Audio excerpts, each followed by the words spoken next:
கர்த்தருடைய பரிசுநாமத்துக்கு மகிமை உண்டாதாக. உங்கள் மத்தியில் மீண்டும் அந்த போன செய்திக்கு தொடர்ச்சியாக கொடுக்க கர்த்தர் கிருபை செய்த கர்த்தர் நாமத்தை நான் ஸ்தோத்திரிக்கிறேன். முதல் பாகத்தில் நம்ம பார்த்தோம், அதாவது உடன்படிக்கையின் பெட்டியை அந்த பசுமாட்டு வண்டியில் வைத்து அந்த பசுமாட்டு வண்டி நேர யோசுவாவுடைய வயலில் வந்து நின்றுச்சுன்னு சொல்லி பார்த்தோம்.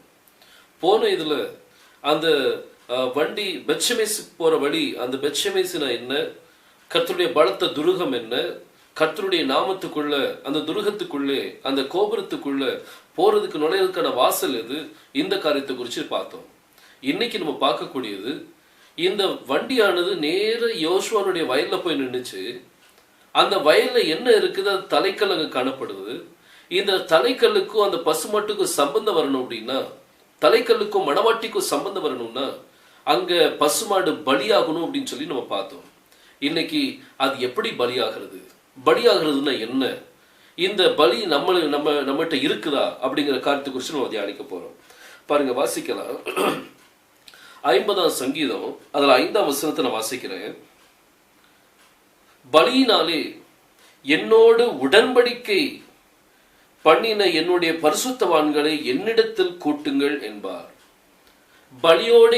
பலியினால் என்னோடு உடன்படிக்கை பண்ணின. அப்போ பலியினால நம்ம என்ன செய்யணும் அப்படின்னா, அவரோட உடன்படிக்கை பண்றோம், அவரோட ஒரு பொருத்தனைக்குள்ள நம்ம வர்றோம்.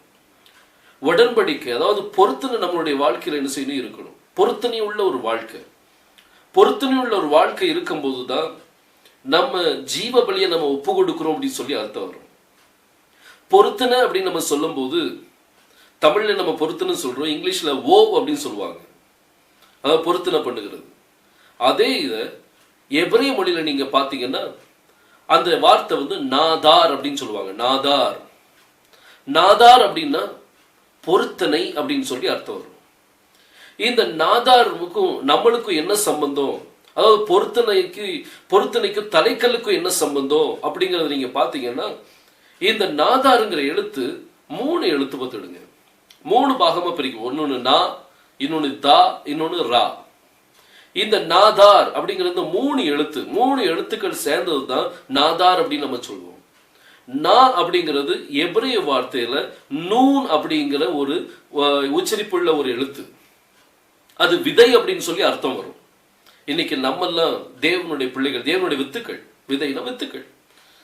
இந்த நூன், அதாவது நான், நாதார் அப்படிங்கிறதுல முதல் வார்த்தை என்னன்னா நூன், அதுக்கு அர்த்தம் அப்படின்னா அது விதை, அதாவது வித்துக்கள் அப்படின்னு சொல்லி வரும். தேவனுடைய வித்துக்கள், நம்ம எல்லாம் தேவனுடைய வித்துக்கள். இந்த தேவனுடைய வித்துக்கள் பொருத்தனை பண்ணணும். அப்படி பொருத்தனை பண்ணும்போது நம்மளுக்கும் அந்த தலைக்கல்லுக்கும் என்ன வரும், சம்பந்தம் வரும்.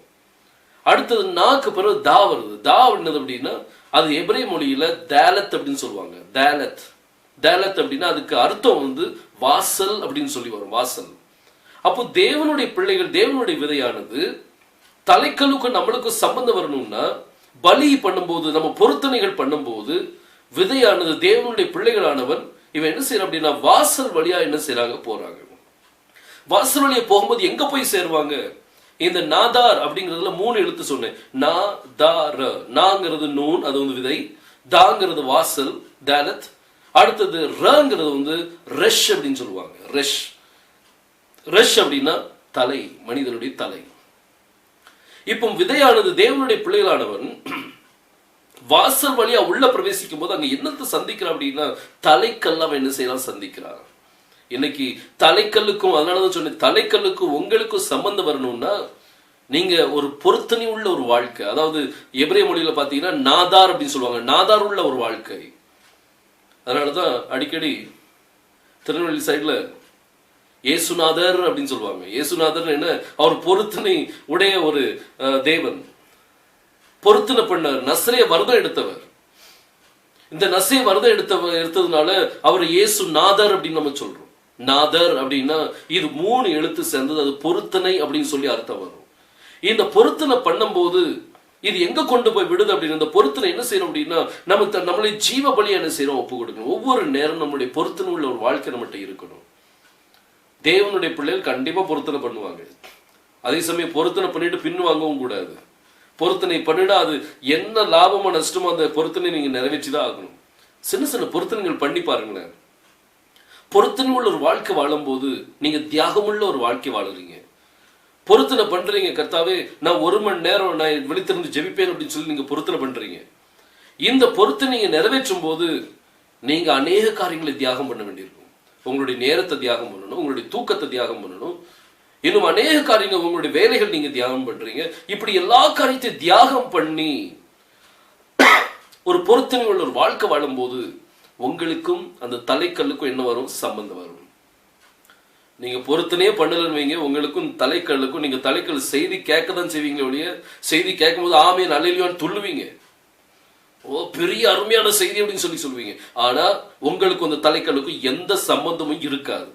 ஏன் அப்படின்னா உங்கள்கிட்ட பொருத்தனை இல்லையே. பொருத்தனை உள்ள வாழ்க்கை இருக்குமானால் உங்களுக்கும் தலைக்கல்லுக்கும் சம்பந்தம் வரும். நீங்க இந்த வாசல் வழியா தலைக்கல்லுக்குள்ள என்ன செய்றீங்க? நீங்க நிறைய நுழைறீங்க. அதனாலதான் யோசுவாவுடைய வயல்ல என்ன வைக்கப்பட்டிருக்கு? தலைக்கல் வைக்கப்பட்டிருக்கு. இதுக்கும் அந்த பசுமாட்டுக்கும் சம்பந்தம் ஒண்ணு. பசுமாட்டுங்க பலியாகணும். இன்னைக்கு நீங்க பலியாறீங்களா? நீங்க உங்க பொருத்தனை உள்ள ஒரு வாழ்க்கைக்குள்ள வாரீங்களா? பொருத்தனையினால், அதாவது பாருங்க, அங்க சங்கீதக்காரன் சொல்லும் போது, பலியினாலே என்னோட உடன்படிக்கை பண்ணின பரிசுத்தவான்கள் என்னிடத்தை என்ன செய்யுங்க? கூட்டுங்கள். அப்போ அந்த பொருத்தனை உள்ள ஜனங்கள் மட்டும்தான் என்ன செய்வாங்க? அங்க போவாங்களே ஒழிய மற்றவங்க யாரும் என்ன செய்ய மாட்டாங்க, போக மாட்டாங்க. இன்னைக்கு நீங்க ஒரு நாதாருடைய வாழ்க்கை வாழுறீங்களா? பொருத்தனை உள்ள ஒரு வாழ்க்கை நீங்க வாழுறீங்களா? பொருத்தனை உள்ள வாழ்க்கை இல்லை அப்படின்னா இன்னைக்கே ஒப்பு கொடுங்க.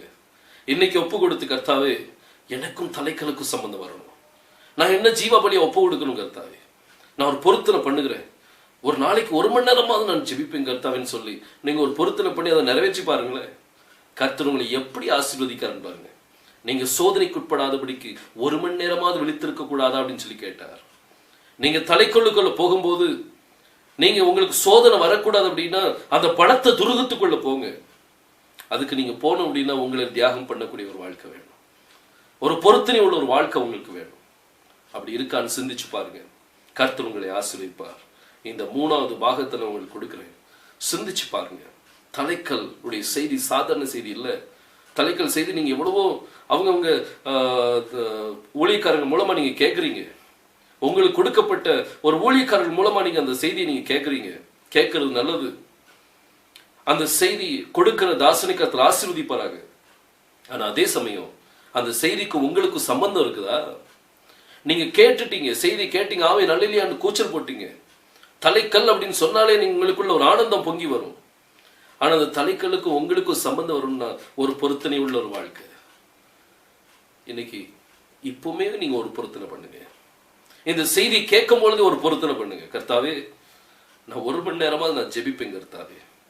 ஒரு பொருத்தனை பண்ணி முன்னேறி போங்க. கர்த்தர் உங்களை ஆசீர்வதிப்பார். நாம் ஜெபிப்போமா? ஸ்தோத்திரம் கர்த்தாவே, சர்வ வல்லமுள்ள தேவனே துதிக்கிறேன் கர்த்தாவே. வானம் பூமி ஒளிந்து போய் என்னுடைய வார்த்தை ஒளிந்து போவதில்லை என்று சொன்னீங்க ராஜா. இந்த வேளையில செய்தி கேட்ட உடைய பிள்ளைகளை உடைய கரத்தறிகிறேன். பொருத்தனை உள்ள ஒரு வாழ்க்கை வாழ நீர் உதவி செய்யும் அப்பா. பொருத்தனை பண்ணி அதை நிறைவேற்றத்தக்க நீர் கிருபை செய்வீராக. யாரெல்லாம் இந்த நேரத்தில் பொருத்தனை பண்ணுகிறார்களோ அந்த பொருத்தனை நிறைவேற்றக்கூடிய பலத்தை நீர் கட்டளையிடும். தேவன் அந்த தியாகத்தை நீர் கட்டளையிடும் அப்பா. நீரை ஆசீர்வதித்து வழி நடத்துவீராக. மீட்பர் யெகோஷுவா மேசேவின் நாமத்தில் கேட்டுக்கொள்கிறேன் ஜீவனுள்ள நல்ல பிதாவே. ஆமென்.